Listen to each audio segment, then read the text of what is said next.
عاجل: كريستيانو رونالدو يغادر دبي اليوم إلى السعودية للتوقيع مع نادي النصر.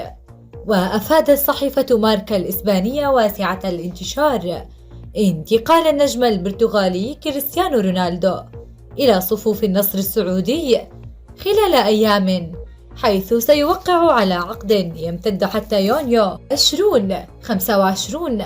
يأتي ذلك في وقت يبدو فيه أن كرة القدم الأوروبية أدارت ظهرها إلى صاروخ ماديرا، أو على الأقل الأندية التي يود أن يكون فيها، وهذا ما أكدته التجارب في يوفنتوس ومانشستر يونايتد على ذلك.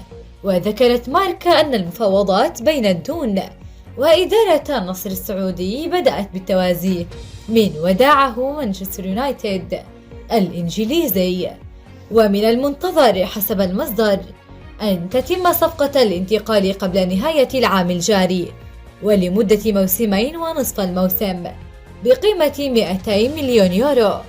وفي وقت سابق من الشهر الجاري نفى الهداف البرتغالي توصله لاتفاق يقضي بانتقاله لنادي النصر السعودي عقب انتهاء مغامرة بلاده في مونديال قطر 2022.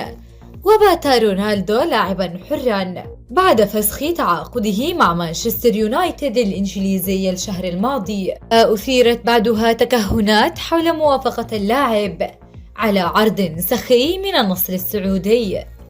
أهلا وسهلا بكم متابعينا قناة الترند رياضي، نرجو منكم الاشتراك بالقناة وتفعيل زر الجرس حتى تصلكم أخبار نجوم كرة القدم أولا بأول.